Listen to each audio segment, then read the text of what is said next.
to have you with us this evening and want you to enjoy every minute of your stay here. And while you relax and stretch, visit our concession where you'll find something to please you.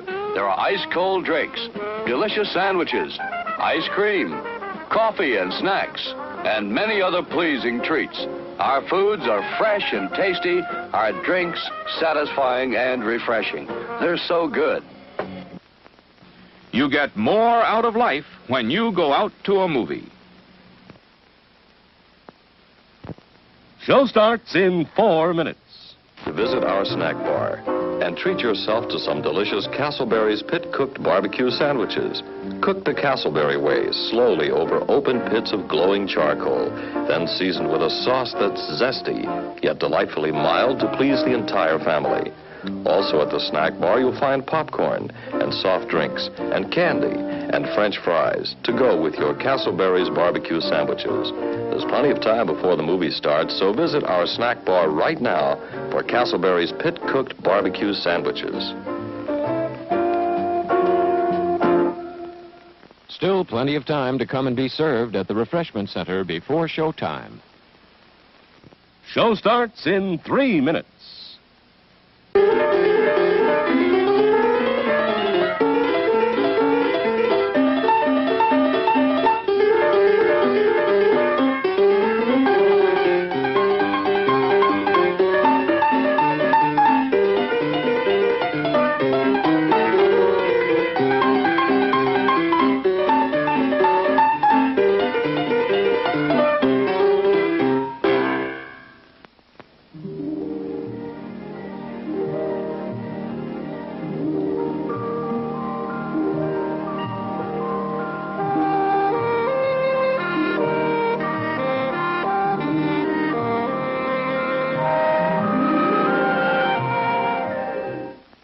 Show starts in 2 minutes.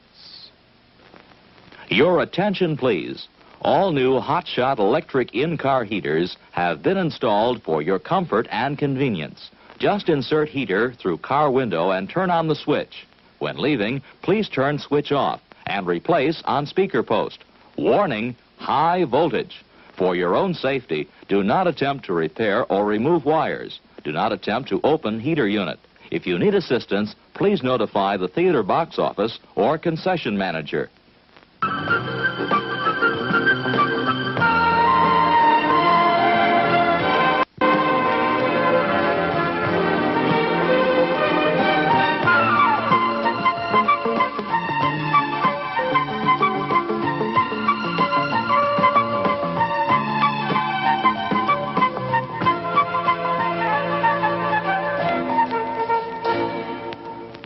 Show starts in 1 minute.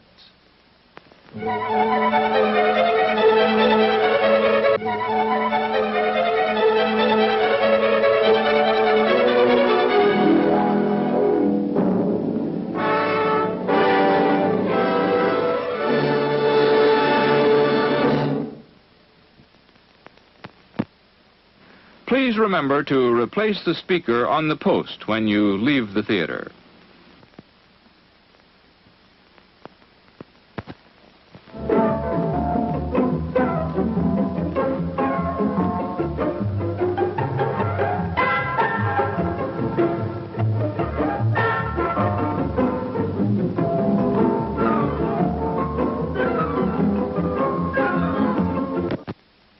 And now, on with the show.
Well, home from the movies at last. Looks like it, Aunt Mattie. Huh. What, Dad? Hello, son. Well, daughter, how was the moving picture tonight? Lovely. Mice, that's what it was. Just a lot of mice. There wasn't anybody killed in the whole thing. No, well, then I'll stick to these. These don't talk. And that big cluck Norman Maine was in the picture tonight. Never does anything but kiss a lot of girls. Norman Maine is one of the best actors in pictures. You and your movies, that's all you think about. You shouldn't be allowed to go to them at all if you're asking me. Too bad I was so busy in the kitchen. I didn't hear anybody asking you.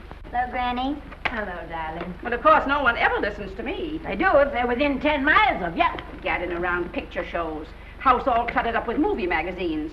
And the other day, I caught her talking to a horse with a Swedish accent. Now, sis, we're only young once, you know. Ah, Hollywood. You'd better be getting yourself a good husband and stop mooning about Hollywood. Do you know what she wants to do? She wants to go to Hollywood. I've known it all along. I've seen her making faces in the mirror and talking to herself. That's what comes of your movies. Why, what would you do if you did go to Hollywood? I'd be an actress. I would, I tell you. I've always known I could. Guys, wouldn't it be wonderful to have a movie star in the family? Oh, Miss Blodgett, may I have your autograph? You may not know it, Alec, but you're practically on your way to bed. Oh, Miss Blodgett, you're my favorite actress. Won't you tell me the secret of your success? Oh, let me alone. I asked her, what's come over you? I'll tell you what's come over her. She's just a silly little girl whose head has been turned by the movies. And the sooner she forgets the whole thing, the better off she'll be. Why will I be better off? What's wrong with wanting to get out and make something of myself? What do you do that's so much better? Just because you're satisfied to sit here all your lives, you think you can laugh at me. Well, someday you won't laugh at me. I'm going out and have a real life. I'm going to be somebody. You know, if it was spring, I'd say give her a good dose of sulfur and molasses. I thought I'd find you. Oh, stop that. Now, stop crying. That isn't going to do you a bit of good. Oh, I'm crying because Aunt Mattie and Alec make me so mad. Oh, Alec and Aunt Mattie. Fiddlesticks. They're not important. You're the only one that counts. Esther, everyone in this world who has ever dreamed about better things has been laughed at. Don't you know that? Oh, I suppose I do, But there's a difference between dreaming and doing. The dreamers just sit around and moon about how wonderful it would be if only things were different. And the years roll on and they grow old. And by they forget everything, even about their dreams. Oh, I don't want to be like that. I want to be somebody. Oh, yes. You want to be somebody. But you want it to be easy. Oh, you modern girls give me a pain. When I wanted something better, I came across those plains in a prairie schooner with your grandfather. Oh, everyone laughed at us as they did at all the other pioneers. They said this country would never be anything but a wilderness. We didn't believe that. We were going to make a new country. Besides, we wanted to see our dreams come true. Oh, Granny, it must have been wonderful. It was wonderful. But don't you think for one single minute that it was easy, Esther Blodgett. We burned in summer and we froze in winter. But we kept right on going and we didn't complain because we were doing what we wanted to do. Can you understand that? Yes, I can. Could you do it? Could you do it even if it broke your heart? Because remember, Esther, for every dream of yours you make come true, you'll pay the price in heartbreak. Oh, I know what I'm talking about. You may not believe it, but I was a young girl once. And a very pretty young girl. A lot prettier than you are. And I was in love with your grandfather. And when some Indian devil put a bullet through him, I felt as if it had gone right straight through my heart, too. But I remembered all he taught me, and I went right on. I buried him out there in that wilderness with my own hands. And I went right on that same day. And I kept right on going, even when your mother was born. Oh, Granny, I want to make it worthwhile.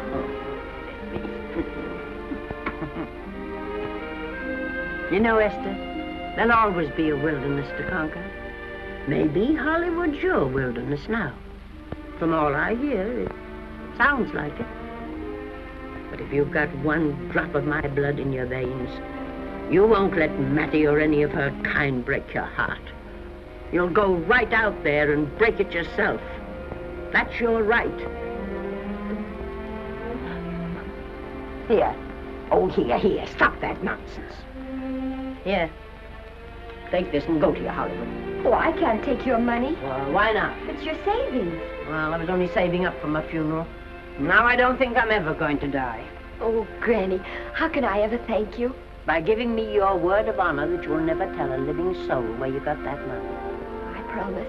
Remember, if you do, I'll have you arrested for robbing me.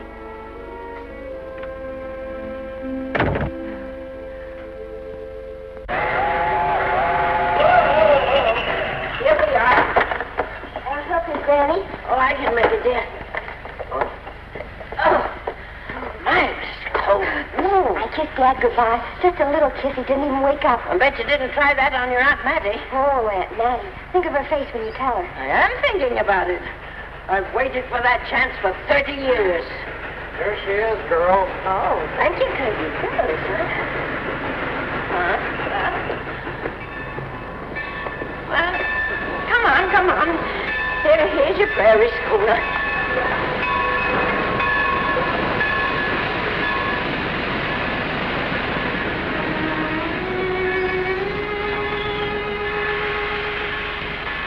All aboard.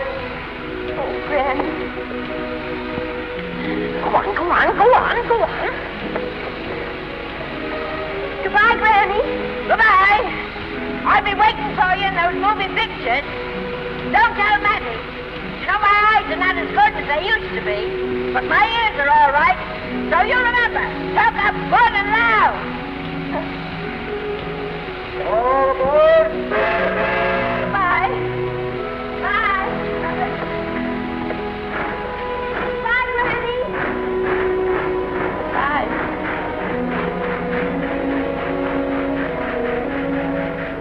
Do you want to go home now? I don't want to, but I will.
Good afternoon. Day, week, or month? Well, it's a little hard to say. You see, I'm going into the movies. Well, you better take it for a week. It'll break your jump to Beverly Hills. Are all the studios really near here? All except Gaumont British. I suppose the best way to get a job is to go straight to the studios, isn't it? Mm-hmm. I haven't any illusions, you know. I'm perfectly willing to begin with a little bit of a part, or even as an extra. $6, please, in advance. Oh.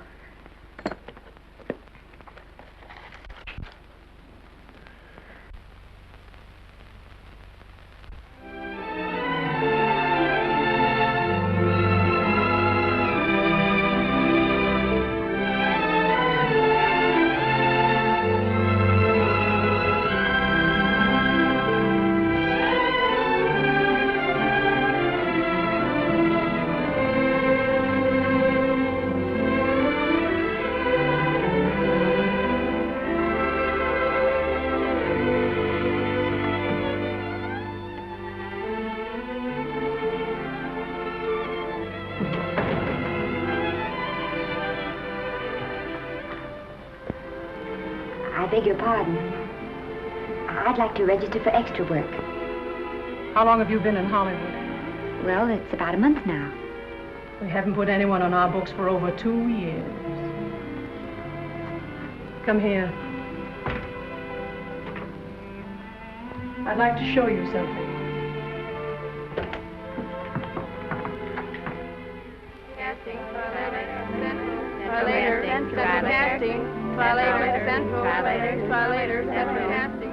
Every time you see one of those little lights flash, it's somebody asking for a job.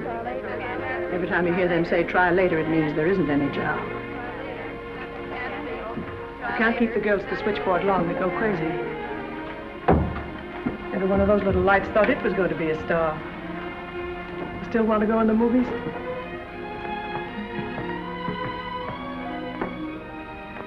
You know what your chances are? 1 in 100,000.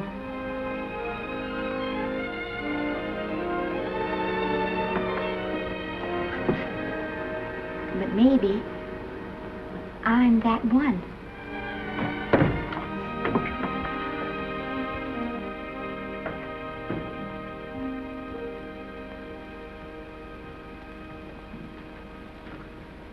Any phone calls for me, Mr. Randall? Oh, no. Jesse Lasky and Sammy Goldwyn must be writing letters instead. How's the luck today? There wasn't any. Maybe you don't go at it in the right way. Now take Danny McGuire here. He knows the ropes. Don't you, Danny? Sure, I've had him around my neck for years. Huh? What? Oh, Miss Blodgett. Danny McGuire, our new tenant. How do you do? Mr. McGuire is a big director.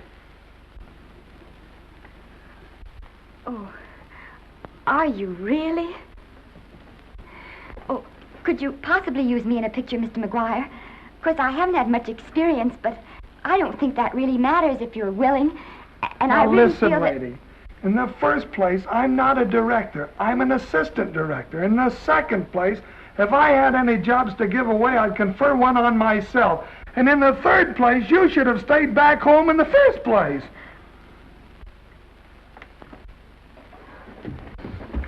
Oh, now look what you've done. Hey, wait a minute. Hey, don't be that way. Don't do that. Gosh, I didn't mean to get tough, but a guy thinks he's being kidded when somebody asks him for a job and he hasn't got one for himself. After all, I'm not a big enough shot to hurt your feelings. I'm sorry. It wasn't just that. It was a lot of things. Looking for a job every day and never getting any nearer to it. I guess I was beginning to get a little scared. I know. Lady, do I know. Well, there's only one thing to do for that feeling when you're tired and sunk and down to your last nickel. Come on and I'll buy you a drink. Well, it's not as bad as down to the last nickel. I've still got $11 left. $11? You're going to buy me a drink. Come on.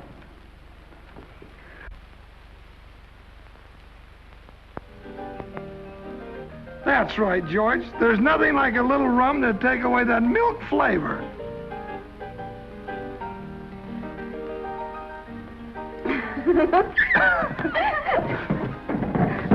I beg your pardon. Certainly.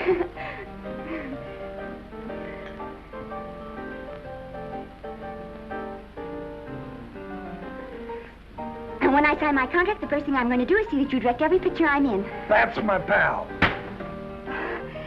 Of course, I'm going to be perfectly nice about it, but I'll just insist. Now, that's the way to talk. Don't let them lick you. Oh, I should say they can't lick me. If they try anything like that, well, I just won't sign. Now, that's right. What have you got to lose? Another one of these and we'll open our own studio.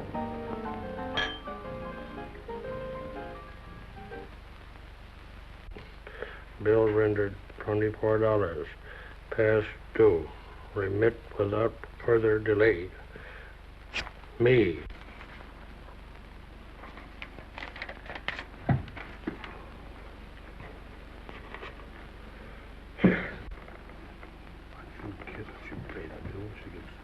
Tough luck, I guess.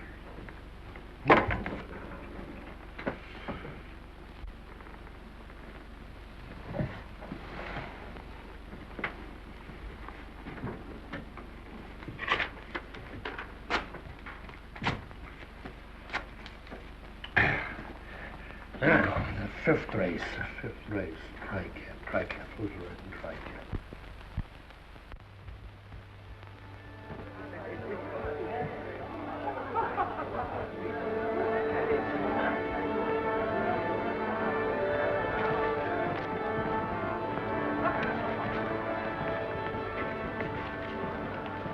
Hey, the program's going to be swell tonight. Now, you take this fella Beethoven. I'm a pushover for him. And Chopin, well, he's not so dusty either. But I kind of wish that once in a while they'd play something you could sort of go out whistling, you know, like Blood on the Saddle, Blood on. Well, there's a tune. Hey, why don't you throw your hat in the air or something, can't you? This is a celebration. My job starts tomorrow. I know it does, and I think it's swell, Danny. Gee, I wish you were in on it, too. But, oh, no, it would have to be a war picture. One of those big novelty numbers. A war picture without any beautiful women at the front. Oh, well, something will happen soon. Maybe. Why don't you go home, kid? Oh, Danny, I can't do that. I came here, and I've got to stay. Well, now, if it's on account of money, I can... Oh, thank you. You've given me enough already. Anyhow, this is no time to be worrying. This is a party. Look at all the people. Everybody in the world. Look. That's Norman Maine.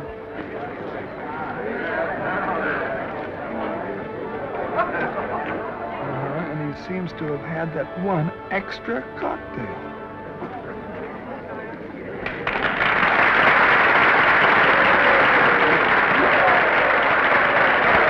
Oh, thank you. Sit down, you dope. That's for the orchestra leader.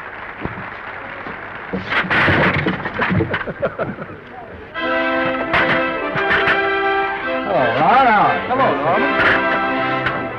Oh, Mr. Maine. Mr. Maine, put your arm around Miss Regis. Otto, this is The Hollywood Bowl. Oh, afraid of crowds. Go on, get out of here. What's the matter? You getting too big to bother with photographers? Don't want any pictures taken now. Oh, is that so? Well, supposing I take it anyway. If you do, I'll shove that brownie number 2 of yours down your throat. Thank you, Mr. Mayor. Norman, stop it! Stop it!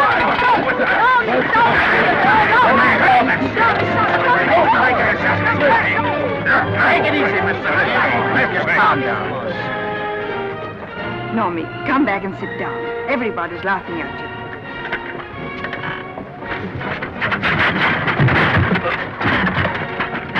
All right. Hi, Norman. Is he always like that? Well, I suppose he has to sleep sometime. Oh, and he's so wonderful on the screen.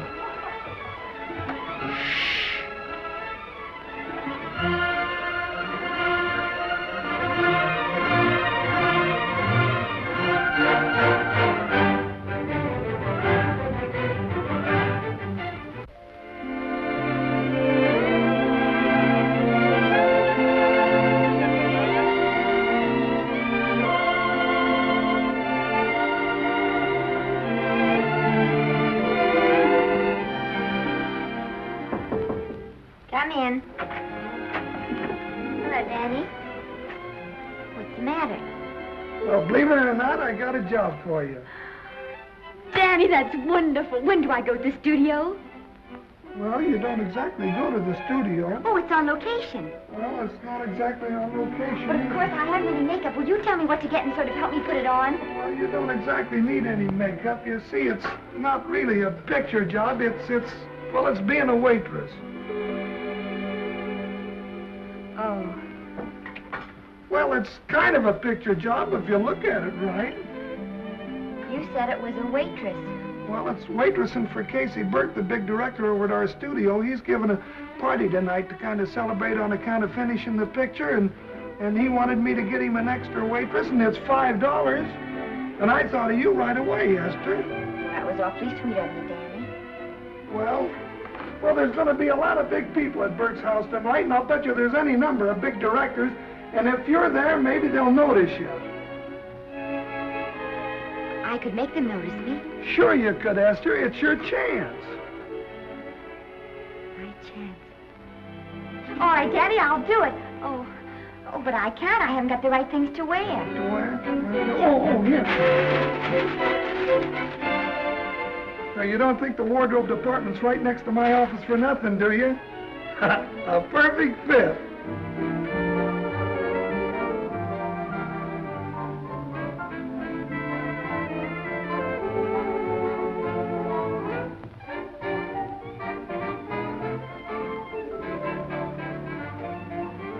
Did you get to the preview last night? I did.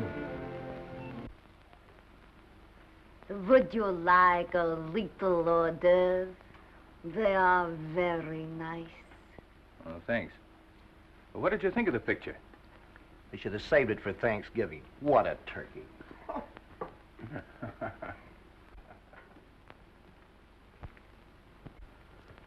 Will you have some hors d'oeuvre? You do like hors d'oeuvre, don't you? I don't think there's anything so enjoyable as hors d'oeuvre before supper, and these are rarely delightful.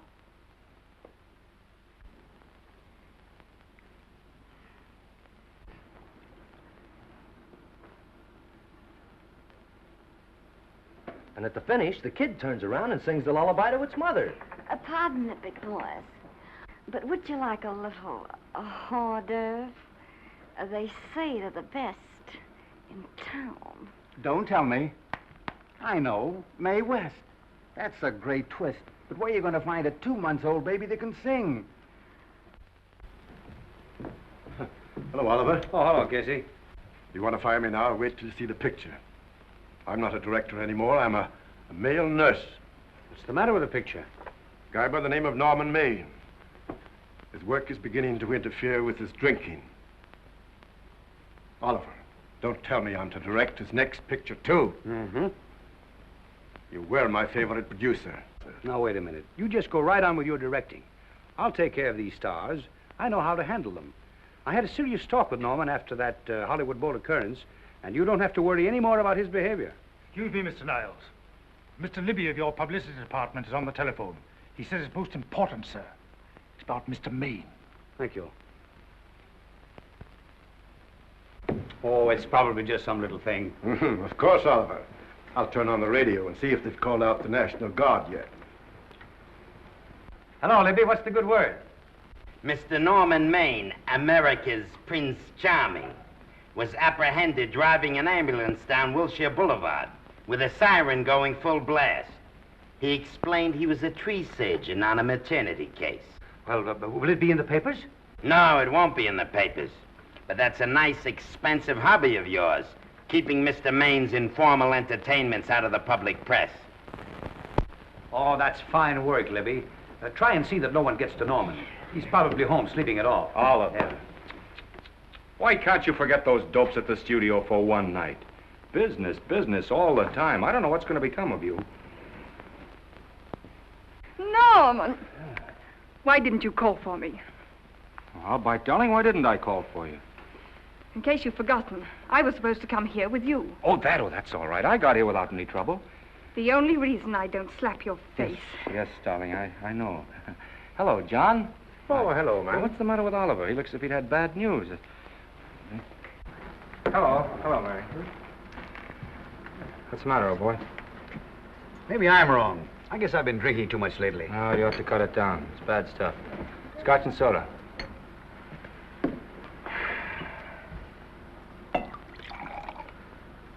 Come on.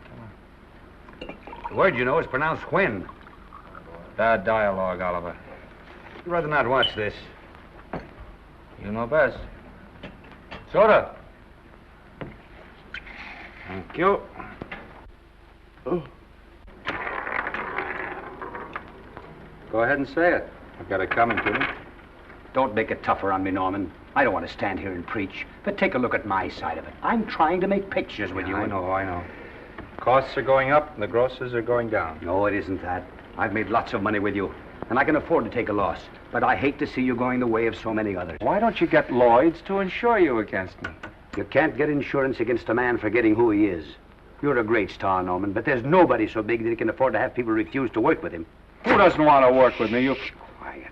Listen, I know plenty of people who do. Yes, and so do I. But your real friends can't stand seeing you start to fall apart. What do you mean by that? The first signs are always the same. Not being able to remember your lines. Cameraman struggling to cover your hangovers. And all because you have to have a good time. Every day and every night. Listen, I've warned you for a long time, Okay, Norman. Oliver, you're a swell guy. You won't lose any money on me. I'll promise you that. I'll be ready for the curtains when the time comes. When it does, here's my epitaph. And now I think I'll, have a little drink. Scotch and soda.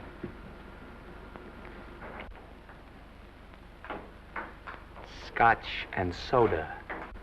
Ooh.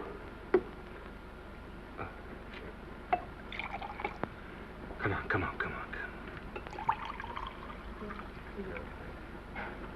A little soda? Caviar? No, thank you. Yes, pardon me. Ah, lovely. No, I mean the caviar. Mm-hmm. No, don't go away. I'm starving. Really. Which would you take? Well, I don't know.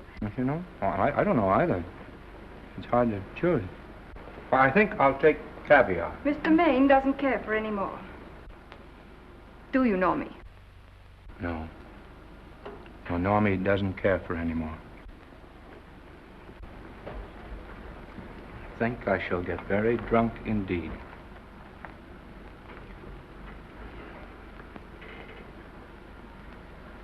Scotch and soda.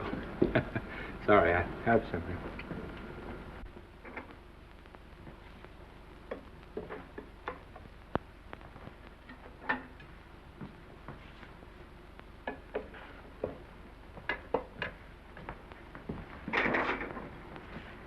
Oh. Mind if I help?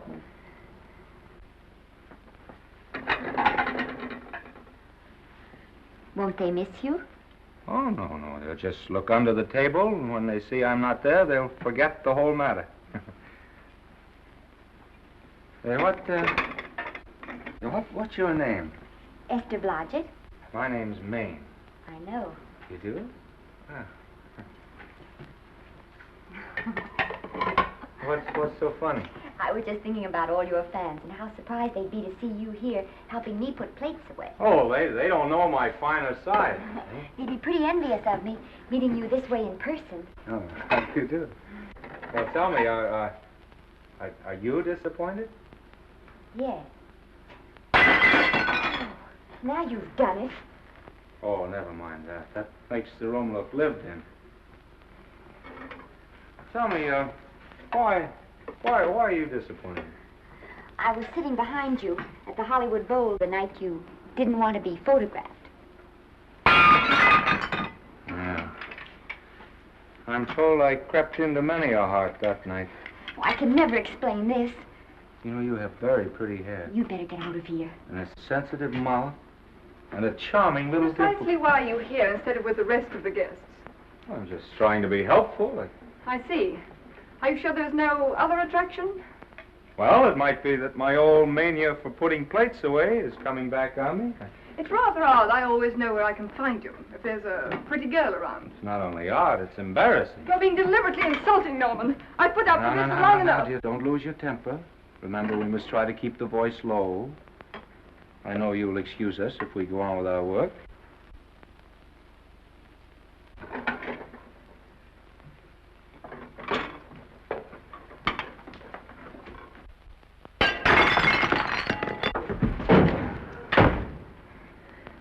Now see what you've done.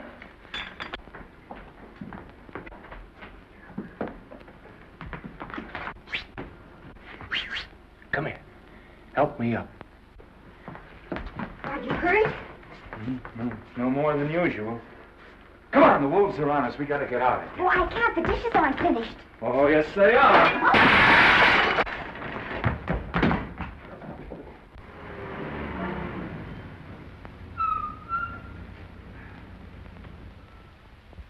Well, I bet I know what you're going to say now. What? Good night. Good night, and thanks. Hey, wait a minute. Hey, you realize that all I found out about you is that you're foolish enough to want to go into pictures? But why is it foolish? Look at you. Yeah, that's what I mean. No, I'd rather like to go into this matter a little more thoroughly. Oh, that's awfully nice of you. So why don't we go on up to my place and talk it over? Oh, no. Thank you very much, but I really must say good night. Good night. But you're not angry. No. I'm hungry. Well, why don't you go and get something to eat? Good night, Miss Blodgett. Good night, Mr. Maine. Wait a minute. Peter, the least I can do is to see you to your door. Will I see you again? I hope so.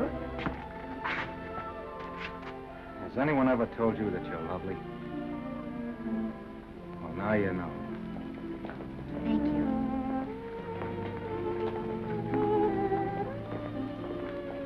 This is hard to say, but I want to say it anyway. You know, on the screen, I'm a, you know, in private life, I'm a, you know. But whatever I do, I still respect lovely things. And you're lovely. You understand? Yes, I think I do. And it isn't that bump on the head that's doing this. Well, I'm glad.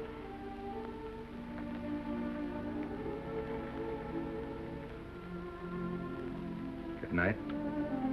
Good night.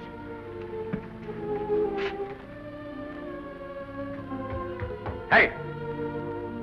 Do you mind if I take just one more look?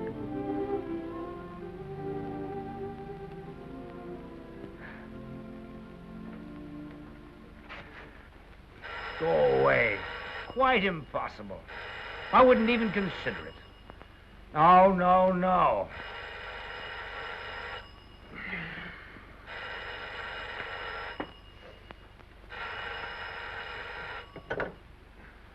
Hello? Who is it? Who? Norman? What have you done now? You're not in jail, are you? Oh. Yes, I see.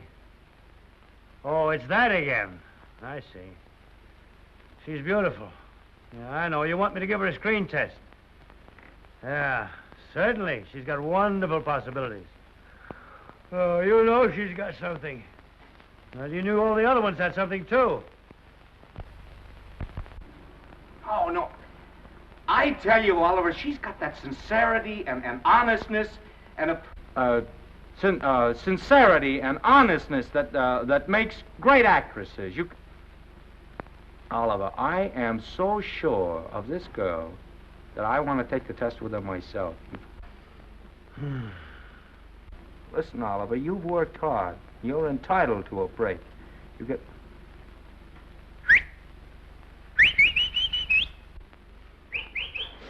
Yes, I heard you. Anything. Yes, yes. Yes. Yeah. Oliver, look, you try to get a little sleep now, old man. Right. All right, boy. Good night. Let's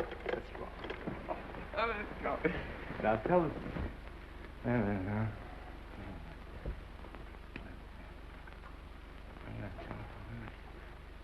Telephone book. Telephone book. What is a telephone book? Hey, Oliver, telephone book. Over here.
Yes?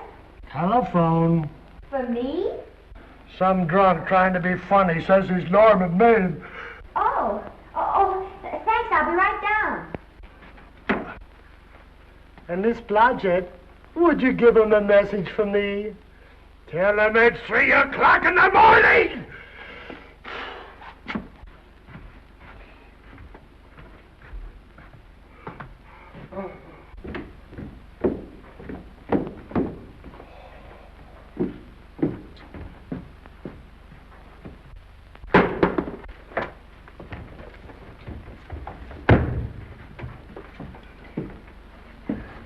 Hello? What? Oh. Oh. Oh. Oh, yes. I'll be there. Oh, thank you.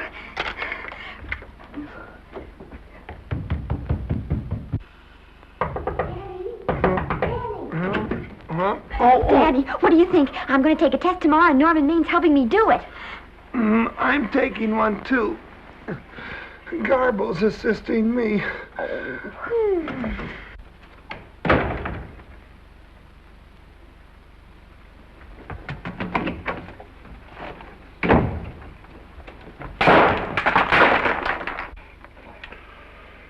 Oh.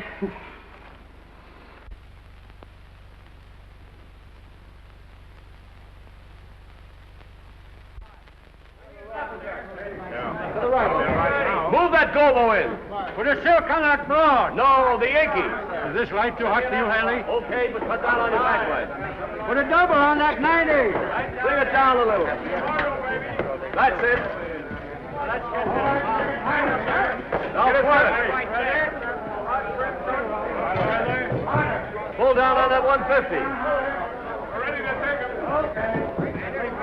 Get pulled down on that 150. Okay. Come here and get this thing. Run it here. Run it.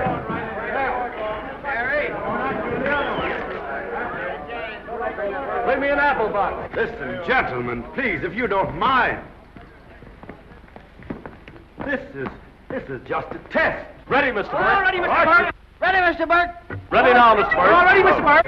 We're ready now, Mr. Burke. All ready, Mr. Burke. We're ready, Mr. Burke. All right, let's take it. Quiet! Quiet! Quiet! Quiet! Ready, Norman? Yeah. You ready, Miss, what's your name? You'll soon know your name, Esther. The whole world's going to know it. But I'm so scared.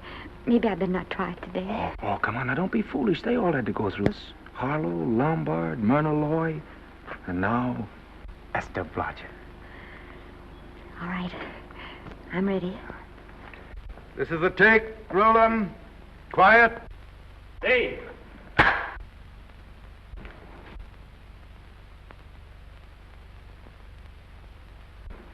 I may as well tell you that my whole organization thinks I've gone a little nuts to sign you. Well, maybe they're right. I've been nuts before. You see, all the experts seem to think that your type is a little mild for present-day taste.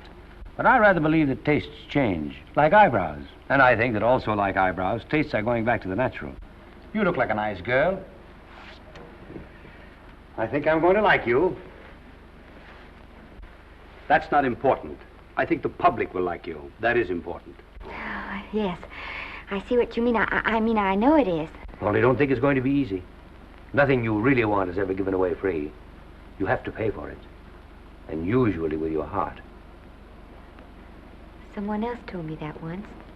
But you still have to work it out for yourself. Oh, well, all this is just a long way of saying, I'm glad you're with us and good luck to you. And now I'm going to turn you over to our demon press agent, Libby. Don't let him frighten you. He has a heart of gold, only harder.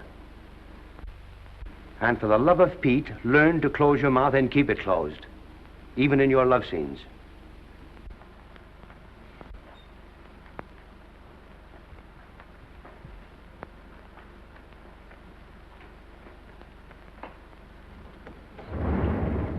Are you a Russian? No, I was born in Fillmore, North Dakota. Oh, no. First saw light of day in a mountain cabin, a trapper's hut, high up in the Rockies. Go on. Well, I always wanted to be an actress. Dreamed of footlights as Lonely Kitty. Are you sure there's no Russian in your family? Positive. That's a shame. Well, what does your father do? He's a farmer. Social registerite father. Fed up with hypocrisies of 400, sought wilderness for consolation. There amidst the mountain flowers, he raised another blossom. His lovely little daughter. What's your name? Esther Victoria Blodgett.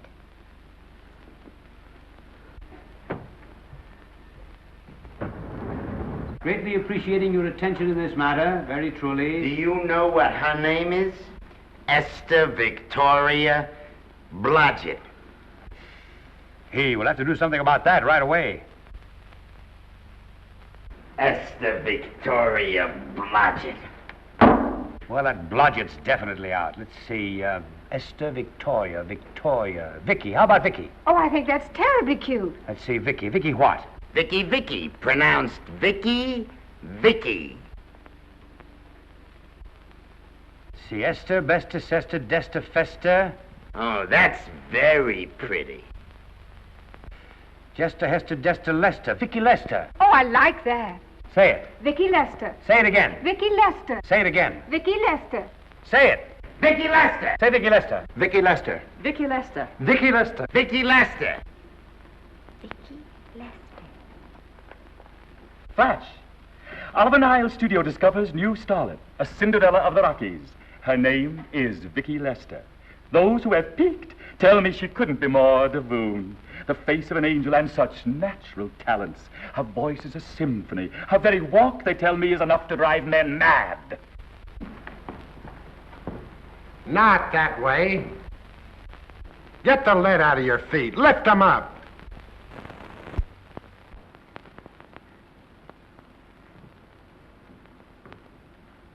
That's better. It's terrible, but it's better. The quality of mercy is not strained. It droppeth as the gentle rain from heaven. Cease. Through the mouth, my child, through the mouth. The nose is for smelling roses. Proceed. Does she have to look surprised all the time?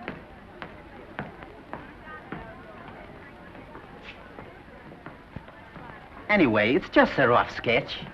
Pretty small mouth, eh? Oh, well.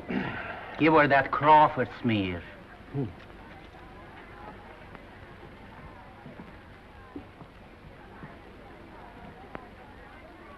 This'll give her that Dietrich. Yeah.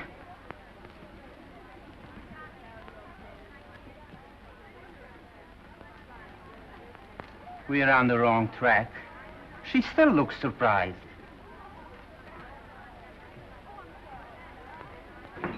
Listen, dress people. We're shooting on the set this morning, not in the commissary. Now, come on, snap into it. Acme Trucking Company? No. Mr. Smith is not in.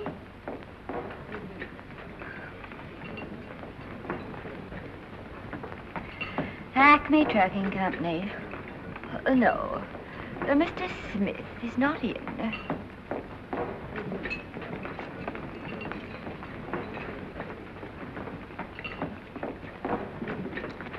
Good morning. What can I bring you, Mr. Maine? That just shows how long you've been here. Mabel, bless you. How soon are you and I going to be married, huh? I don't know. You'll have to ask my mother.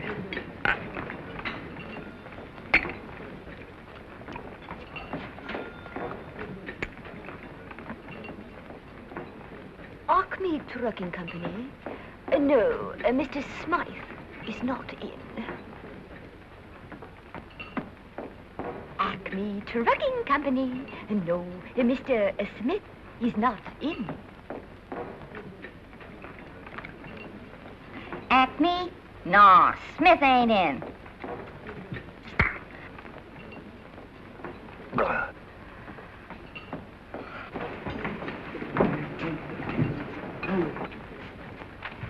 Acme Trucking Company? I'd like to speak to Mr. Smith, please. Mr. Smith is not... Oh, Norman.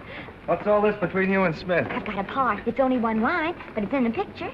Well, it's ambition that made you break that date with me last night. Well, I had to be here so early this morning, and So did I. I had to stay up all night to make it. you've started your picture, haven't you? No, we're still in the testing stage. You can't seem to get the right girl for the lead. Gee, you'd think with all the girls there are that... Yeah, I know, but this one's got to be different. She's got to be little and cute and sweet and intelligent. Now, blow me down. What? Or close my tired old eyes. Well, what is it? Hold everything. Come on. Come on.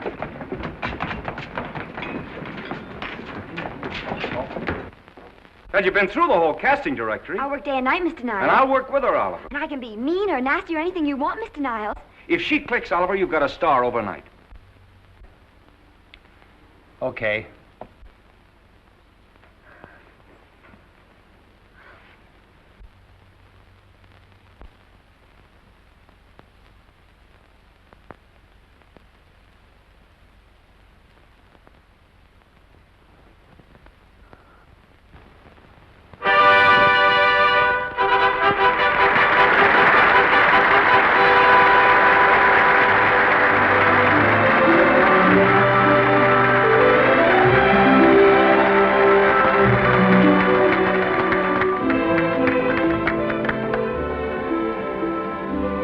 Wait till you hear them at the end of the picture.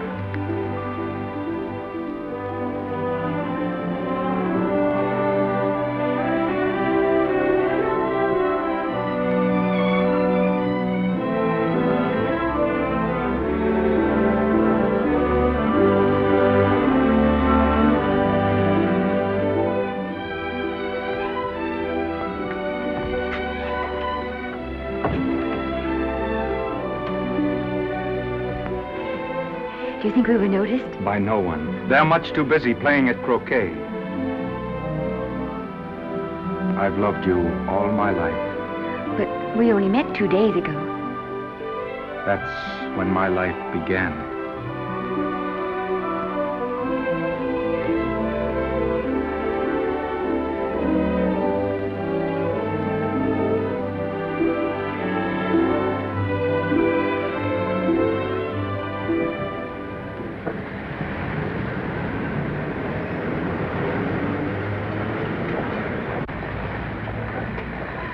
isn't she cute? You know, I think she's the same type I am, don't you? I think she's sweet. Well, it's Vicki Lester's picture, all right. I think she was much better than he was. These producers are so horribly dumb. They won't know how good she is. Well, maybe it's because she's a good girl. Oh, Maine's not so bad, but it's Vicki Lester they'll go to see. Isn't she, darling? I think she's the most precious little thing I've ever seen. The knockout, Libby. You might mention that when you write your review. That Lester kid's a gold mine. Didn't you like Norman Maine? Was he in it? Libby, I'm afraid we have another hit. Huh? It's in the bag, neatly tied up with beautiful pink ribbons. Say, where are Norman and Vicky? I don't know. I thought you had them. I wish they'd come. We're having a party at the Trocadero. Isn't it thrilling running away from people? Norman, it's so exciting, So new. A star is born. Come on, run.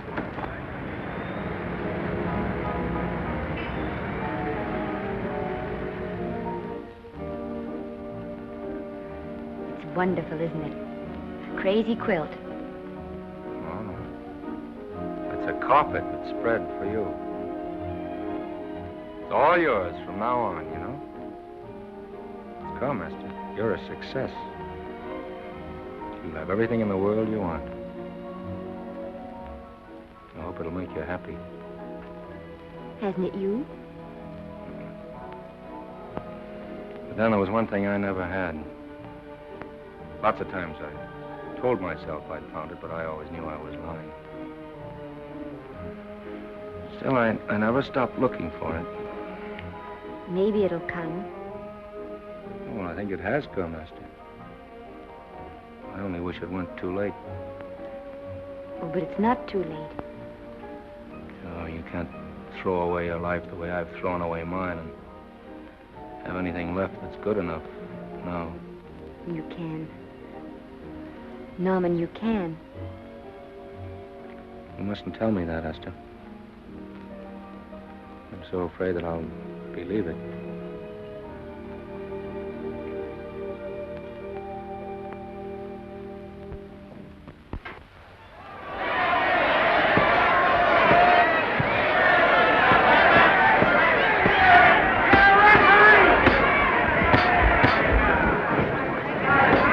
Garcia. Shoot your right. Swell, isn't it? Lovely. What's Garcia getting? Can't you hear me, Garcia? Shoot your right!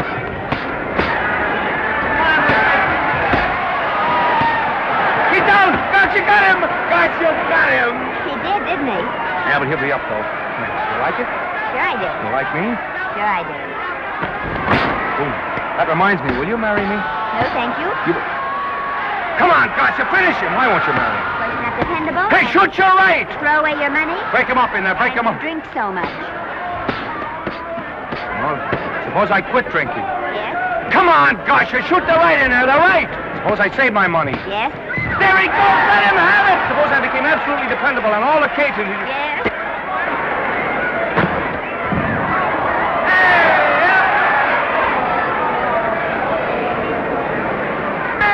Garcia, he's got him! He's got him! He certainly did.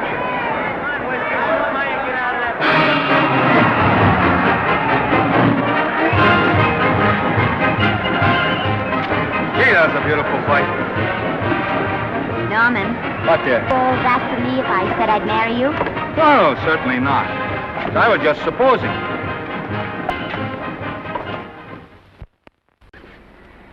We're going to be married. Guess I didn't read that line right. I'll try it again. We are going to be married. Both of us. Yeah, to each other. What do you think of that? Well, when? Where? Well, we thought we'd elope in the conventional manner. What's the matter? It's trying to decide whether it's good for the studio. Is it? It is. And bless you, my children. When's it going to happen? Oh, we thought we'd just sneak out sometime. We're not telling anyone but you. Listen to this. The screen's ideal romance blossomed into breathtaking reality today when Vicki Lester and Norman Maine, America's dream lovers, slipped quietly through the portals of holy matrimony. How does it sound? Horrible. But you see, we're going to elope. Sure you are. It'll be the biggest elopement this town ever saw. We'll get a tie-up with the Army, have you escorted all the way down to Yuma by 20 of their new bombing planes. Is he going with us? Don't you think we can work this thing out better alone? No sense in bothering the happy couple with all the details. I'll see to it that you get a carbon copy of the whole layout. I can hardly wait. I'm sorry we didn't realize that we were in the way. While you're settling the details, you don't mind if I take this woman out and buy her a ring, do you? Sure, go ahead. We want everything legal. That's a charming match. A nice girl like Vicky. And public nuisance #1. Now, wait a minute, Libby. Norman's all right. And if you'll pardon my pointing, Vicky's business is her own. It doesn't require any comments. I wasn't making any comments. I just said it was a rotten shame. So go ahead and plan the elopement. Oh, that elopement stuff is out. You can't get any scope in that. We're going to have a wedding. Where'll we have it? Customary place, I believe, is a church. Nah, it's been done. This has got to be something big. The beach. I can visualize it. The bridesmaids in bathing suits. 20,000 Santa Monica school children spelling out the word love. It's a novelty, but is it big enough? Why not the city hall? A police escort of every motorcycle cop in town. Sirens screaming, confetti pouring out of buildings like the Lindbergh reception in New York, only on a big scale. What's the matter?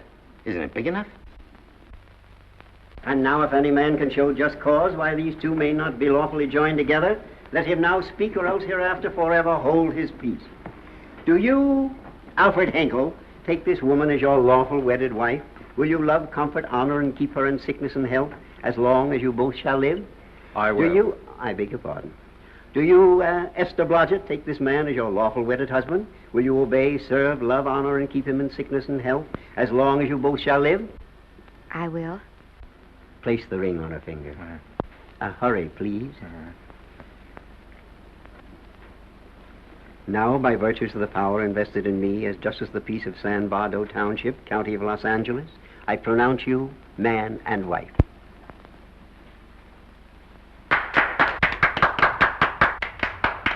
Quiet! And now I must exercise my prerogative of office. I hope you'll be very happy, Mrs. Henkel. Thank you. Thank you, sir. Oh, Thank you Danny. very much. Now, if you'll please sign the license. Oh, yeah. You know, Mrs. Henkel, I can't help but believe I've seen you somewhere before. Oh, really? Well, I believe this is the first time I've ever been in San Vardo. You know, your face is familiar, too, Really? Mr. Henkel. There you are, sir. Thank you very much. Oh, thank you, sir. Thank you. Goodbye. Goodbye. See you again. Yes, goodbye. No, I don't mean I'll see. Oh. Yeah, I think you got by with it. But it was close. That JP was just beginning to remember where he'd seen us. Well, anyway, we got away from Libby. Hello, Toots. If you will be kind enough to glance between my shoulder blades, Mr. and Mrs. Henkel, you will find there a knife buried to the hilt. On the handle are your initials. Lovely to have seen you, Libby. Hold him, wait. hold him, Danny.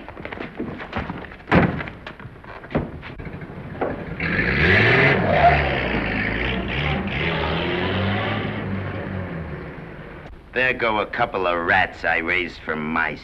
Well, they got a right to get married, haven't they? I haven't got any right to double-cross the public, and I haven't done it yet. Hey!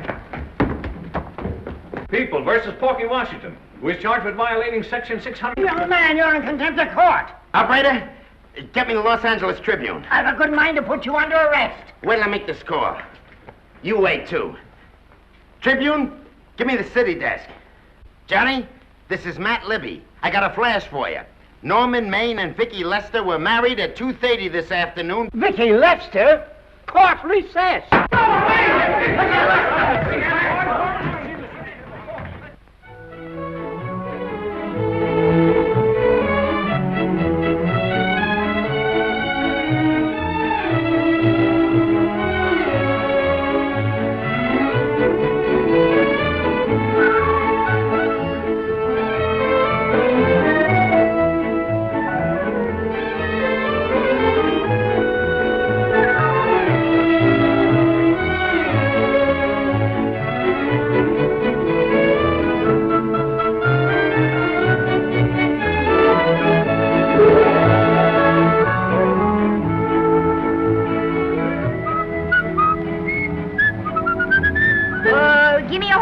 a great big horse, a great big buckaroo, and let me wahoo, wahoo, wahoo!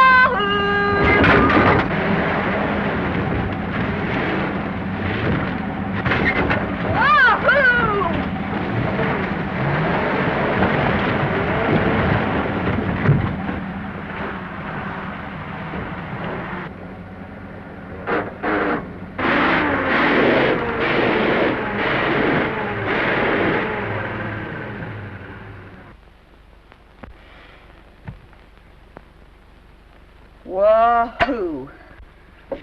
Hey, Wahoo. I don't want to sound immodest, but I think I've stripped a gear. Well, sit down, won't you, and let's get acquainted. We'll probably be seeing quite a bit of each other from now on. Well, might just as well break the ice now as later.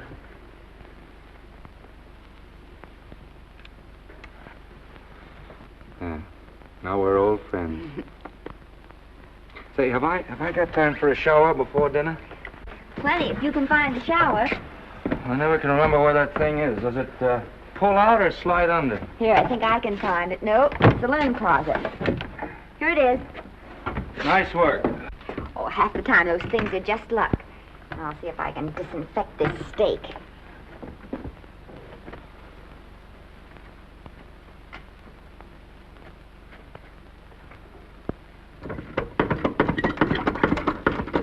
Esther, there's no soap. Here. Thank you. Oh, and Esther. Yes, dear? I'll need a washcloth. Oh. How are you fixed for cigarettes? And you know I never smoke underwater. Hey, what do I do to make this thing work? Pull that gadget at the top and pray for rain. Well, I can't reach it. I can't get my hands up. If you've gone in there with your arms down, you'll never get your bath. Unless you're a contortionist. Yeah, well, I'm not a contortionist, and don't throw that up to me now. You knew it when you married me. Will you close this door, please?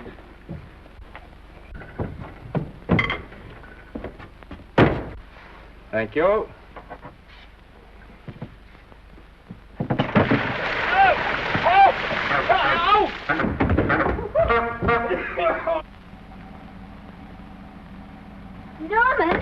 Norman, here comes the car. You got it? Huh? Here, quick. Quick what? Quick, go out and stop them and ask for help. Oh, I'll catch cold. Oh, you'll get warm again. Yeah, don't, dear. They'll recognize me. Not if you keep your face down. Go on. There may not be another car for a week. Well, Howdy, partner. Howdy. Stuck? Yeah, how'd you guess it? Can you get us some help? Well, I reckon not. You know, it's a long way to town. We're pretty busy down at the place. Well, I got to get out of here. I've got my wife with me. Doesn't she like the country? No, and we're short of food. There's a lot of game in them woods.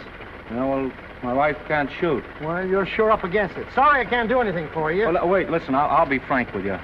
I'm Norman Maine. Who? Norman Maine. Well, my name's Judd Baker. Glad to have met you. Well, so long. Hey, wait a minute. Listen, you don't... So you're Norman Maine.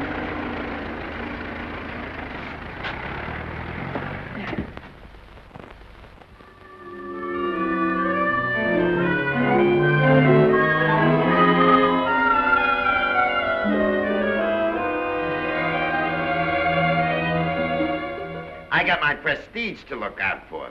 I'm supposed to be the best publicity man in the racket, and they laugh themselves sick when I even try to get a decent mention of Maine. Yes, I know how sensitive you are, Libby, and I don't like to see your feelings hurt. Thanks, boss. Now, Vicky, there's a dish for free space. But if Maine swam across the Pacific, the papers would keep it a secret. Well, the exhibitors don't like him, the critics don't like him, the public don't like him, and I don't like him. Who likes him?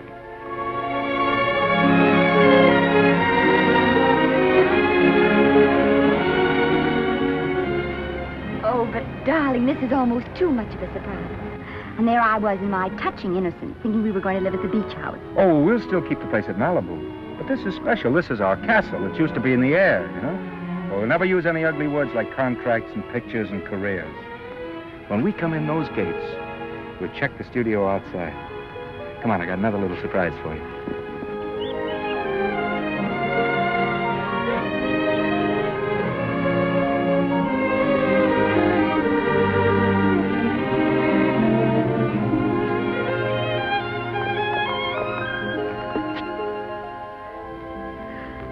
Norman, it's lovely.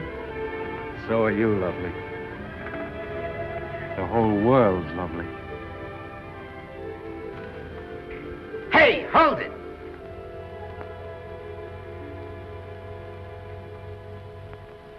That's it. Caption: their honeymoon never ends. All right, let's get some pictures.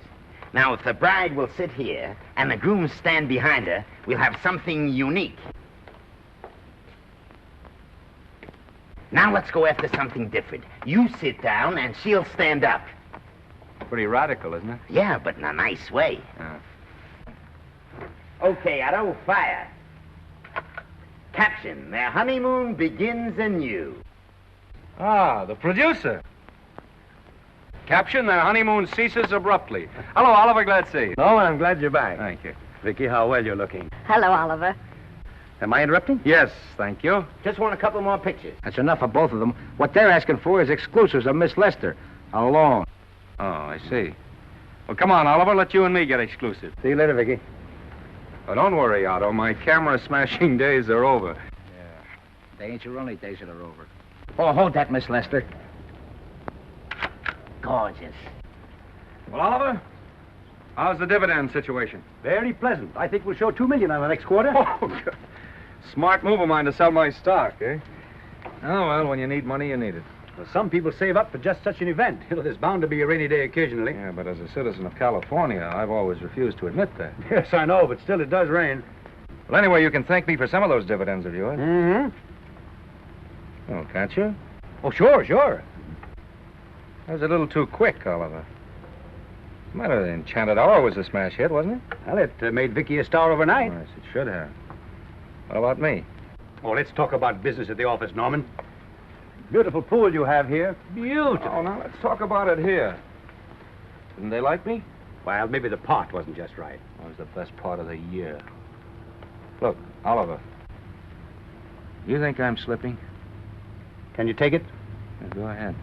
The tense is wrong. You're not slipping. You've slipped. Oh, my fan mail's still big. Norman. Fans will write to anybody for a photograph. It only costs 3 cents for a stamp, and that makes photographs cheaper than wallpaper. But every 25 cents they pay for a theater ticket buys them the right to be a critic.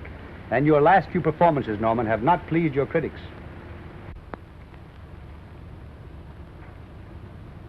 You remember I told you I'd be ready for the curtains when the time came? Here it is. Let's call off the contract, no hard feelings. We're not quitting, either of us. There's no explaining these things. We've all seen how the public turns. Maybe we can turn them back. I've got a swell script lined up for you. About Esther. If you think that I'm going to get in her way... Well, as a matter of fact, as it happens, there's no part in this story for her. I'd more or less planned to star her in a picture of her own, with that young Pemberton opposite her. He's coming along nicely. Good for young Pemberton. All right, Oliver. We'll make a try at it. Let's hope it's not too late.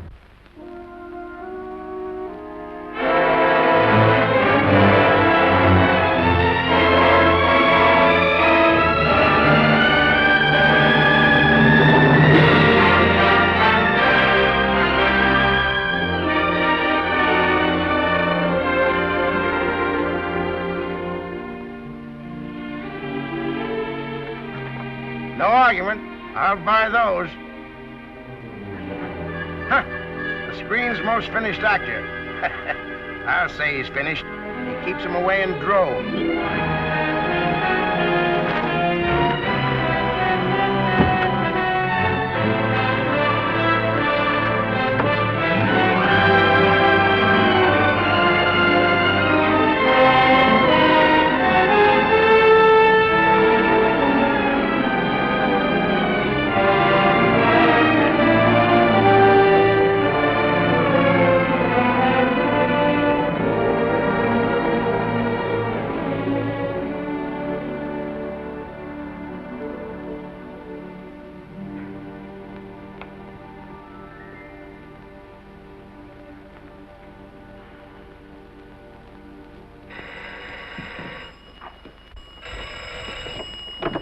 Hello? No, Miss Lester isn't home as yet. No, I'm not the butler. But I can take a message just as well as he can, honest. Oh, is that you, Norman? Swell. Listen, Norman, this is Artie Carver. Hiya, kid. Swell. Say, I hear you're through with Oliver Niles. Is that on the level? Oh, please, Artie. I'm not news anymore. Forget it. Say, what kind of a settlement did you make on your contract? Give me a figure so I can do a story on it. There was no money involved. We just called it quits. Okay, I'll fill in my own figure. Say, by the way, I've been trying to get an interview with Vicky for 2 weeks, but she's always busy. How about you giving an old pal a break by speaking to her for me? Sure, I'll ask her. Swell. So long.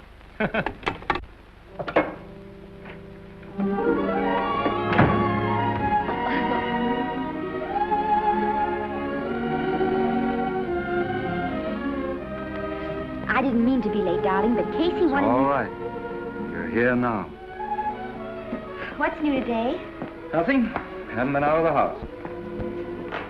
Let's go somewhere tonight. No. You're tired. We'll stay in. I'm not tired, really. Oh, yes, you are. You've got a hard day ahead of you. Anyway, I see so little of you, I'd like to have you to myself. Oh, but it's the servants' night out. We haven't any Yes, we have. I fixed a little snack with my own lily white hands. I'm learning to cook in my spare time. Then I think I'll marry you. Oh, I get it. You want to make an honest cook of me, huh? Comes in on wheels in this joint.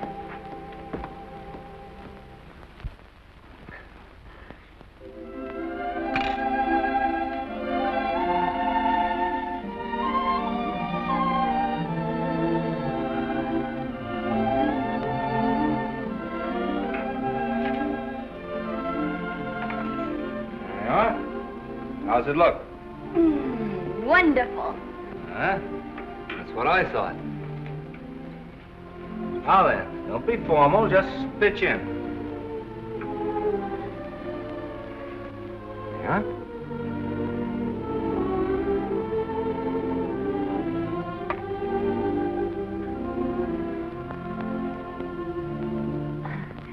I'm afraid my mouth's not quite big enough.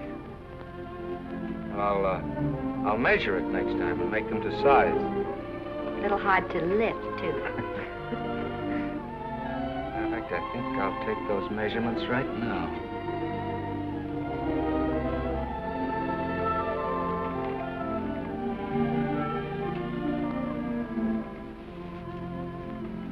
And that's what I wait for. All day. That's why I rush home without even changing my costume.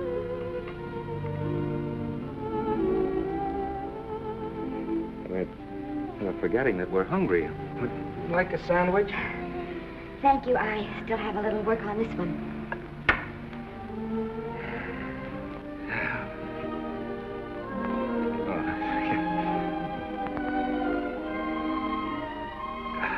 Norman, will you unhook my dress? I can't breathe. You know, all the time I thought it was the kiss that made you breathless. A lot of hooks, hmm? Uh-huh. Why don't you have a zipper? That's a good idea. You got it? Oh, yes.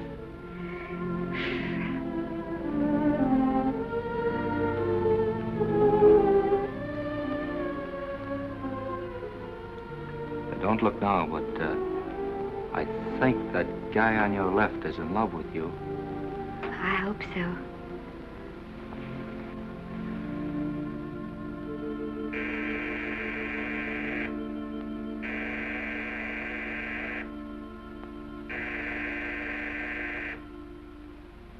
It's the doorbell. Is it? Maybe they'll go away. Oh, I never do at a time like this. Here. Just a minute, dear. I'll be right back.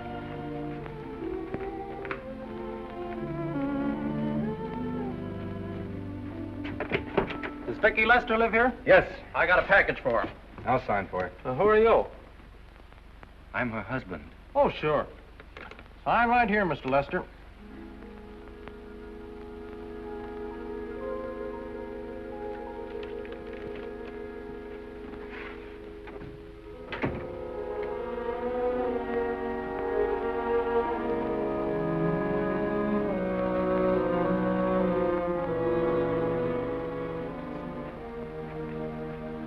package for you. Oh, by the way, I forgot to tell you, they want you for a benefit to Shrine Auditorium next Wednesday night. I told them I'd ask you. And, Oh, darling, I don't want to hear about that now. Well, you better wait till I finish before I forget them all. The Academy dinner secretary phoned.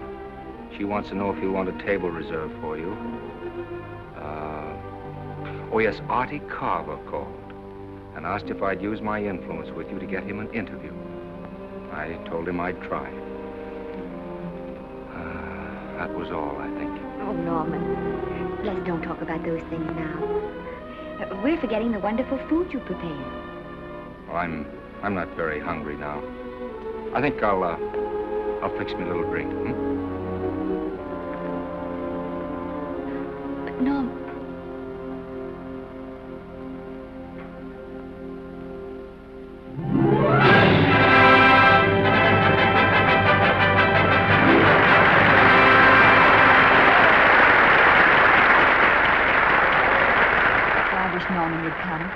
Stop worrying. And think how nice that statuette's going to look on your mantelpiece. Do you suppose anything's happened to him? But of course not. He's just been held up in traffic. You think about that statuette. And now we arrive at the climax of the annual dinner of the Academy of Motion Picture Arts and Sciences, the highest award within our power to bestow. We have already applauded with our hearts as well as our hands, while awards have been given those gentlemen who during the past year have rendered distinguished service to the motion picture industry. We now pay honor to the ladies, or rather to one lady. We offer to her the Academy Award for the finest performance of the past year. She has already had the world's acclaim, but this is the tribute of her fellow workers, the men and women of this industry. It is not only my pleasure, but my privilege to present this award to the actress who created the unforgettable Anna in Dream Without End, Miss Vicki Lester.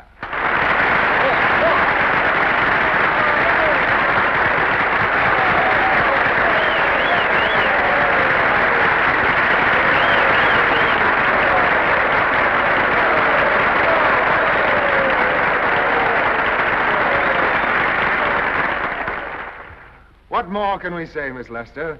This says it all for us.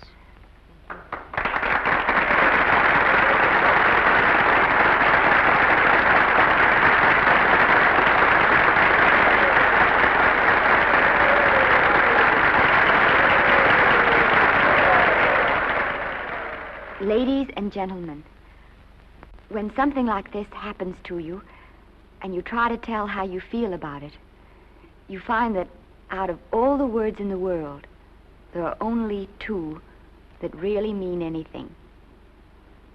Thank you. All I can do is to say them to you from my heart. All I can do is to keep on saying them. Hey, that's fine. Oh, this thing. That's a very pretty speech, my dear. Very pretty. You said the right thing. I want to be the very first one to congratulate you on that valuable little piece of bric-a-brac. Now I want to make a speech. Gentlemen of the Academy and fellow suckers, I got one of those once for a best performance. They don't mean a thing. People get them every year. What I want's a special award, something nobody else can get. I want a statue for the worst performance of the year. In fact, I want 3 statues for the 3 worst performances of the year, because I've earned them. And every single one of you that saw those last masterpieces of mine knows that I've earned them. Libby, start the music. What I'm here to find out is, do I get them or do I get them? Now answer yes or no.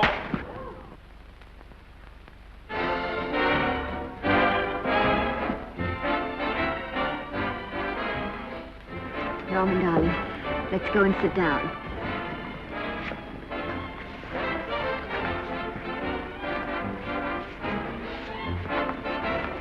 Come on, Norman, sit to that. Glad to see you, Norm. Hello, Norman.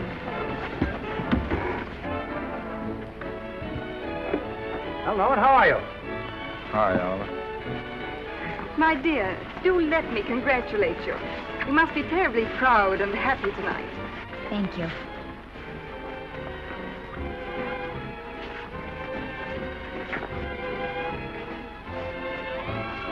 Somebody give me a drink.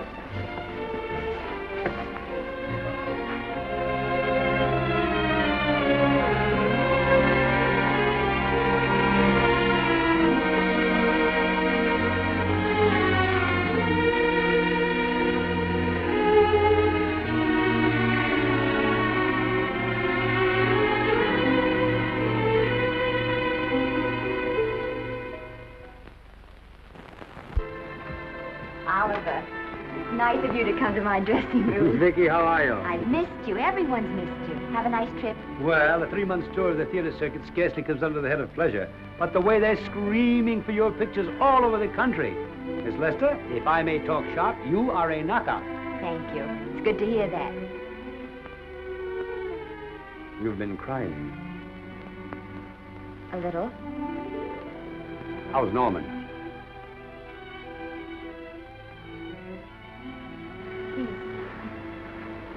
Well, he's trying awfully hard, Oliver.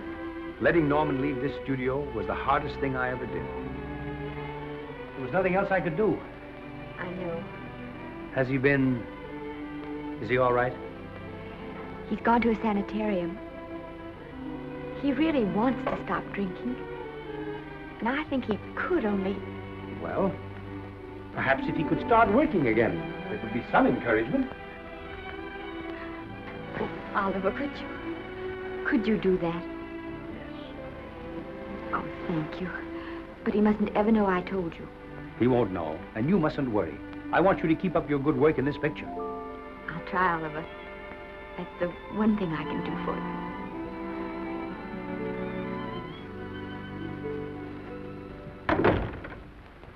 If you'll just sit here, Mr. Niles, I'll have Mr. Maine brought down. Thank you. Brought down.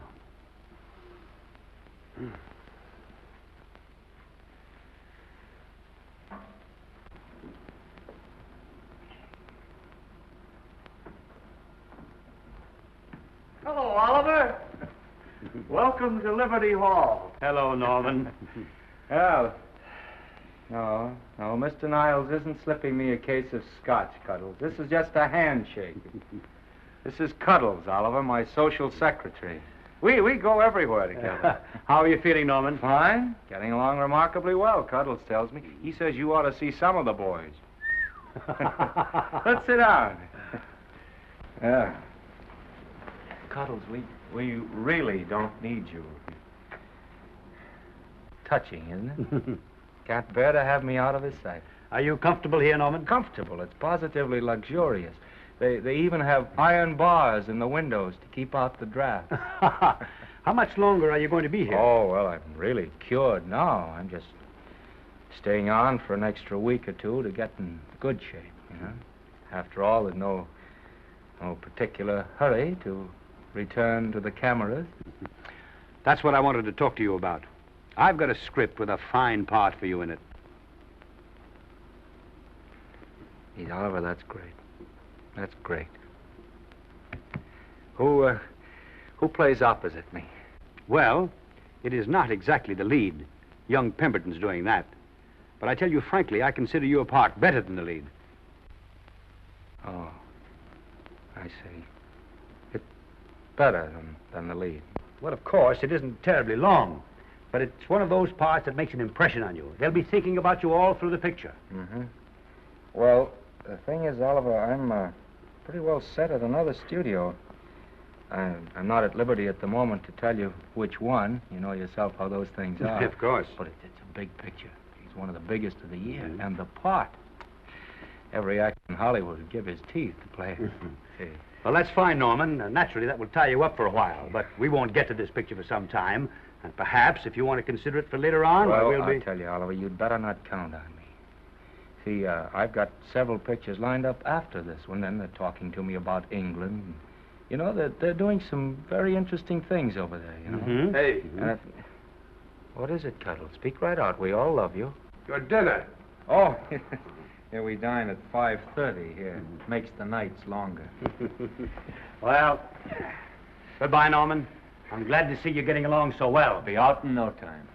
I'll have to introduce myself all over to a lot of people. They won't know me when I'm not drinking. Goodbye. Bye, Norman. Thanks for dropping in. That's fine. Yeah. Well, Cuddles? Alone at last, eh?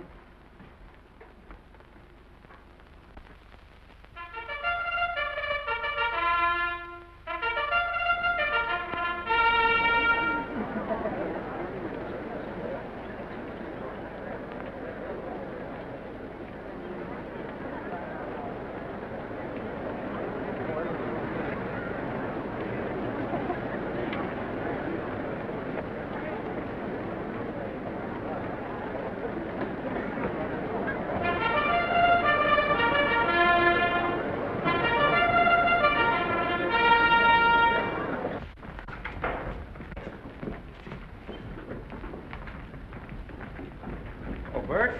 Sam? How are you, Marion? Oh, hello. Hello. Hello, Normie. Glad to see you. How I hate to run into these has-beens. They give me the creeps. Me too. He was good while he had it. And he had it quite a while. Hello. Hello, Mr. Maine. I haven't seen you in a long time. Oh, I've been resting. Ginger ale, please. Ginger ale and what? Ginger ale and ginger ale. A new leaf? A whole new book. Thank you. Scotch straight. Hello, Libby. Why, it's Mr. America of yesteryear. Do they let you wander about now without a keeper? Oh, sure. I'm a trustee now. Didn't expect to find you at Santa Anita. What do they do with the actors while you're away? Oh, they cut 'em into slices and fry 'em with eggs.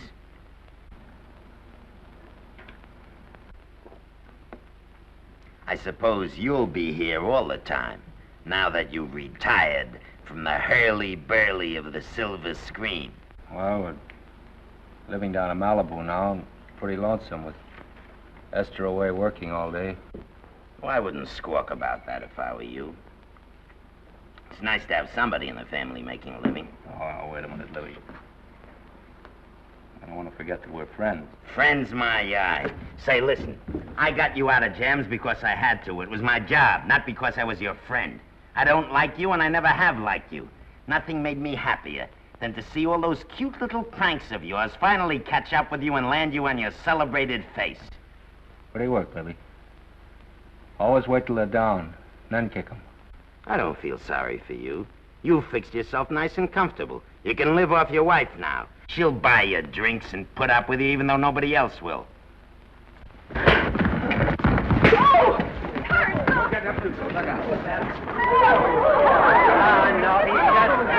drunk again. Yeah, come on, Trust. Hey, wait a minute. Come on outside for you wise guys. I'm Norman Maine. Well, that's not my fault. Oh, don't bother to toss him out.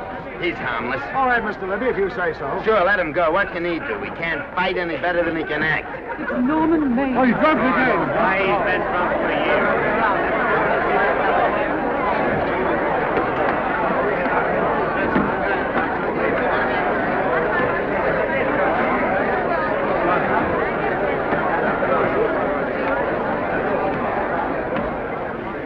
Give me a scotch. Double. Leave the bottle here.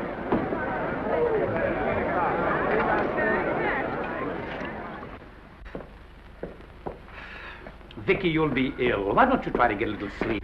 But he's been gone 4 days. 4 days and not a word.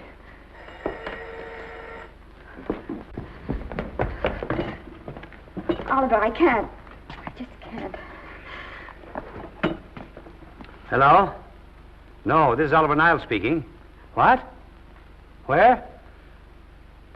Thank you. What is it? Nothing, nothing. Oliver, tell me. He's in the night court. He's been arrested on a drunk charge. Now, he's all right. He isn't hurt. I'm going right down and get him out. I'm going with you. Vicky, it isn't any place for you, and if it gets in the papers, What do there'll be I care about the papers? I'm going with you.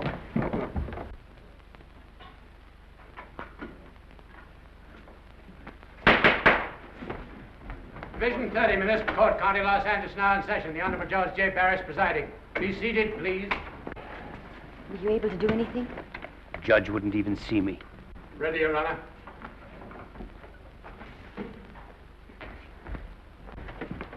I want to advise you that you're entitled to be represented by counsel, to be confronted by the witnesses that may testify against you, to compel witnesses to attend on your behalf to a public and speedy trial by the court or by a jury, and the right to be admitted to bail.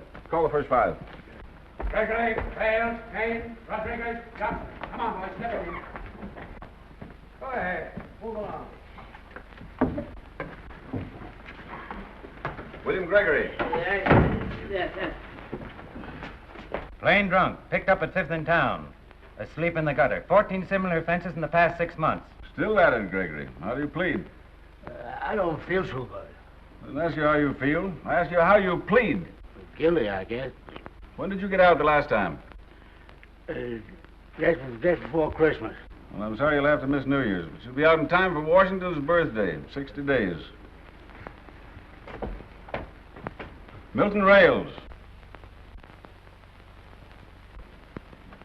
Plain drunk, picked up on Brooklyn Avenue, given treatment at receiving hospital, then removed to jail. How old are you, Rails? 17, sir. Did you take a good look at those men in the cell with you last night? Yes, sir. And have you taken a good look at yourself this morning? No, sir. I suggest that you do.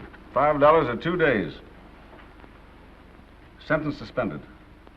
Oh, Judge, Alfred Henkel, more commonly known as Norman Maine. Drunk and disorderly. Cracked car into tree at Sunset and Coronado. Evidently been drinking for days. Resisted arrest and injured one of the arresting officers. How do you plead? Guilty. You're Norman Maine, the actor, aren't you? You've come pretty low, haven't you? There isn't a man here who's had the advantages you've had. Look what you've done with them. You're nothing but an irresponsible drunk, driving about the streets with the power to inflict death or injury on innocent people. I think we'd better deny you that power for a while. 90 days in the city jail. Please wait.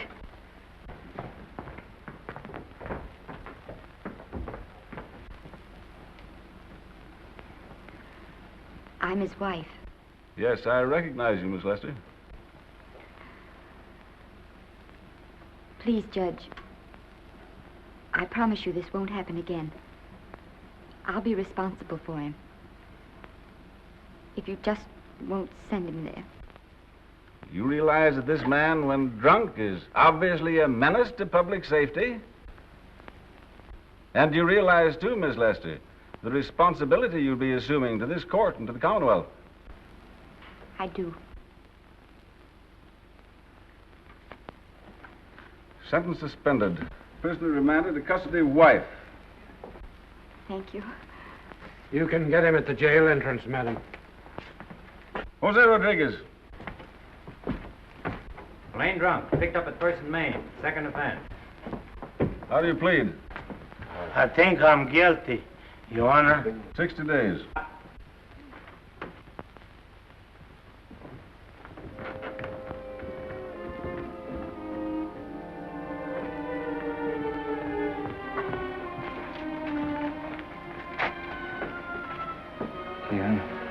I'm so tired. Hold it, Mr. Maine, for picture. Oh, no. What please. about a statement for the press? Oh, no, please.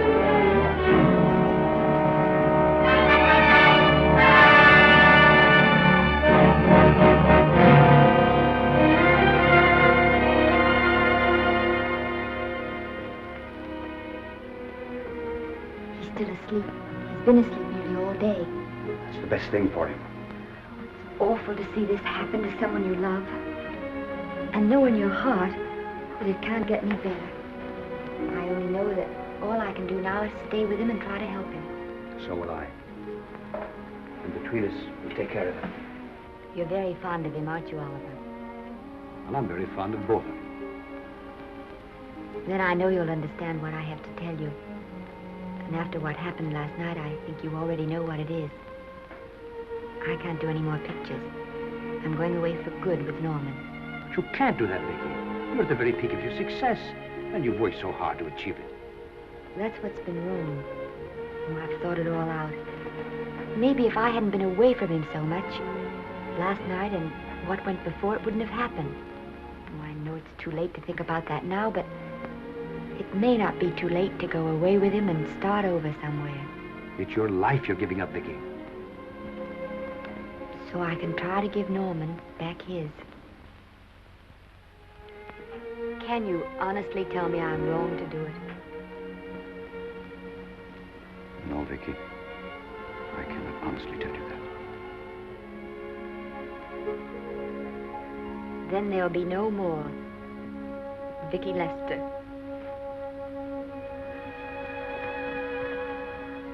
Come on, walk to the door with me.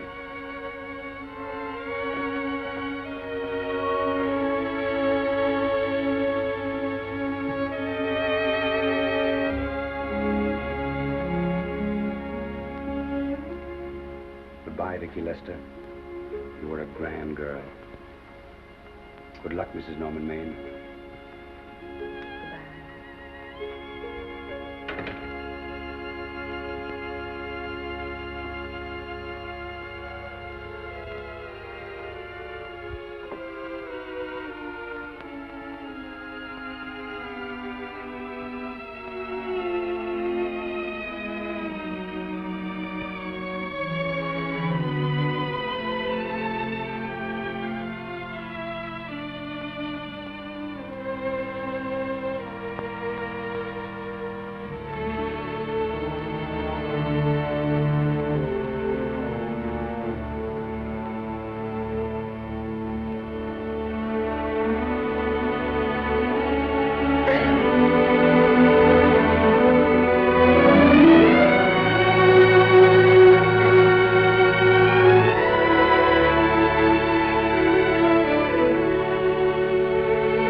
Darling, this is Maine coming in to apologize again. I'm sorry, dear, but it isn't you. What other troubles have you got? None. I was just playing a scene with myself. Now look, I'm just coming out of the jitters and you're just going into them. This is a swell household. Isn't it? I'll tell you what we'll do. I'll promise to brace up if you'll go on the wagon. I guess I have been drinking too much. You know what I'm going to do? I'm going to be an athlete. You mean with great big muscles and everything? Well, roughly speaking. Gonna join the YMCA? It costs too much. I'm going wading out in our front yard. Now? Sure. Would you like me to go with you? Sure, if you'd like to. No, me. I don't think I will. It might spoil this beautiful, natural wave. Yeah, I guess that's right. But, darling, look, could you have a hot toddy, some hot soup for me when I come back? Some hot soup? Yeah. And I'll make some of those nice sandwiches. Norman, do you have to?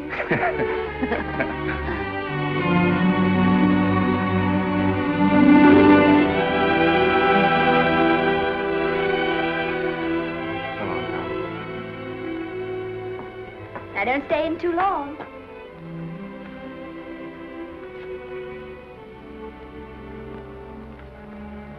Hey! You mind if I take just one more look?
first drink of water he had in 20 years.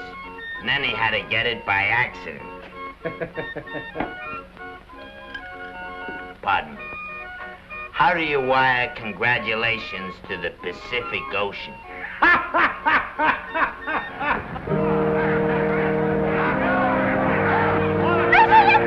Oh, you can't see her face.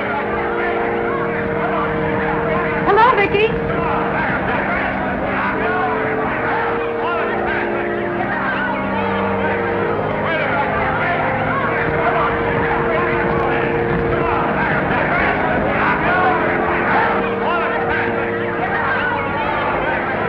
Get away, can't you? Come on, Vicky, let's see your face. Vicky, will you sign my book for me? Write Mrs. Norman May. Don't you care, Vicky. You get over it. Stand back, can't you? Don't you cry, dearie. He wasn't so much.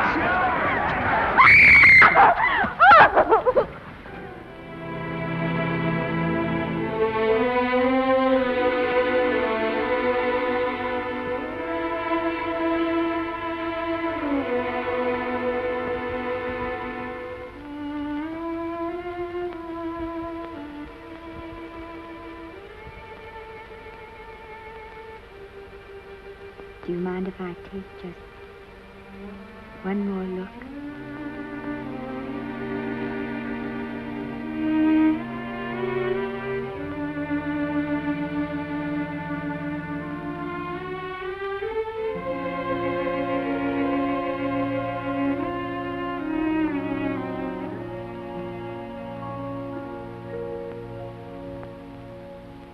Here are the paychecks for the servants' graves. You'll find a very nice bonus in each one. Miss Lester asked me to thank you for your kindness and service. If there's anything I can do for the little lady, I should be glad to do it. She would appreciate your attending to the closing of the Beverly Hills house. Put down those trunks. Put it down, I say. Well, where is she? In the bedroom. Who are you? Oh, I'm her grandmother. Get out of the way.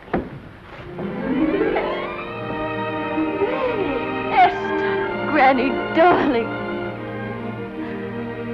Oh, I'm so glad to see you. What made you come? Oh, I know when I'm needed.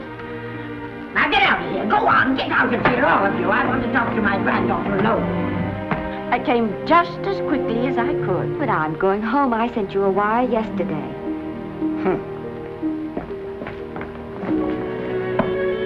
Sit down. Is it true that you're going to quit the movies? I never want to hear them again. What are you running away from, little girl? I'm not running away. It's just that I can't go on. My heart isn't in it anymore. Once I told you, if you get what you want, you have to give your heart in exchange. And you said you were willing. Do you remember? I remember. It seems to me that you got more than you bargained for. More fame, more success, even more personal happiness. Maybe more unhappiness. But you did make a bargain. And now you're whining over it. I don't think I'd feel so very proud of myself if I were you, Esther.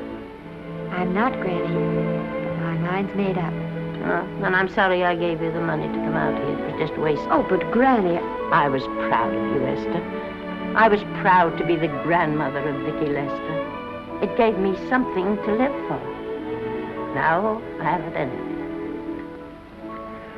I know. Oh, I want to be strong, but I can't go on. I can't. You must. Tragedy is a test of courage. If you can meet it bravely, it will leave you bigger than it found you. If not, then you'll have to live all your life with a coward. Because no matter where you may run, you can never run away from yourself. I never knew Norman Maine. He wrote me a very sweet letter when you were married. He said you told him how much I meant to you. And I know just how much you must have meant to him. You know, Esther, I can't believe that wherever he is, he can be very happy, knowing that his death broke the spirit of the little girl he praised me so highly for raising. And I can't believe that he can be very proud, knowing that all his great love did for you was to make you a quitter. The car is ready, Miss Lester. We'll have to go now to make the train.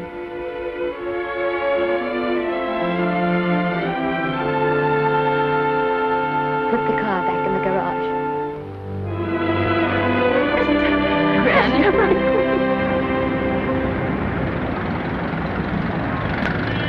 The entire picture industry has come to the Chinese Theater for this opening tonight. It has come to pay tribute to a great star on her long-awaited return to the screen in what has been called her greatest performance. It has come to pay tribute to the girl herself. The girl who has won the heart of Hollywood. The girl who has won the heart of the world. Miss Vicki Lester. And if I'm not mistaken, Miss Lester's car has just driven up. Yes, it is she.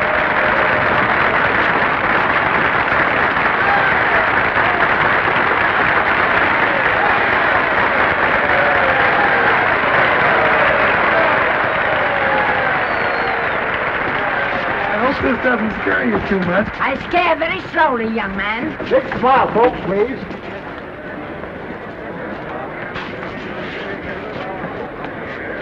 They'll have your mug, I mean your face, plastered across half the papers in the country tomorrow. How do I look? Oh, you look swell. You're a liar, but I like you. And here's Miss Lester's grandmother. Won't you say a few words to the radio audience, please? Say something, Letty. You know, we've got a thing like that back home where they all listen in on, but we call it a party line. Won't you say something, please? They're listening. Maybe some of you people listening in dream about coming to Hollywood.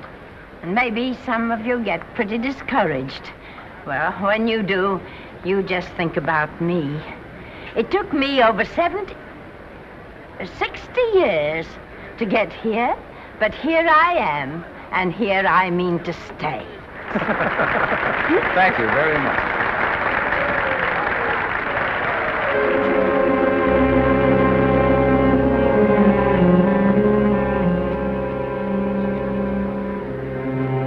Miss Lester. This microphone is on an international hookup. Throughout the world, your fans are hoping that you'll say a few words to them.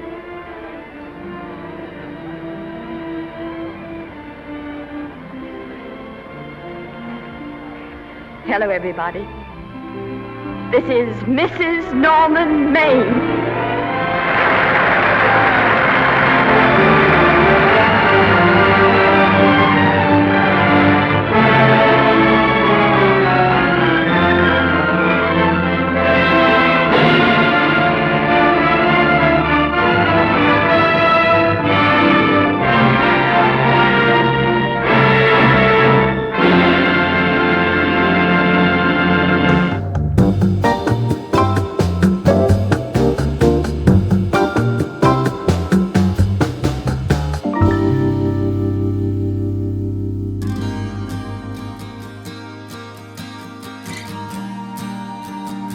Remember to check out our podcast show every week on Tuesday nights live at 9 p.m. Eastern on Facebook and YouTube. Just search for Red Moon Productions. And don't forget to like our page and follow us on social media.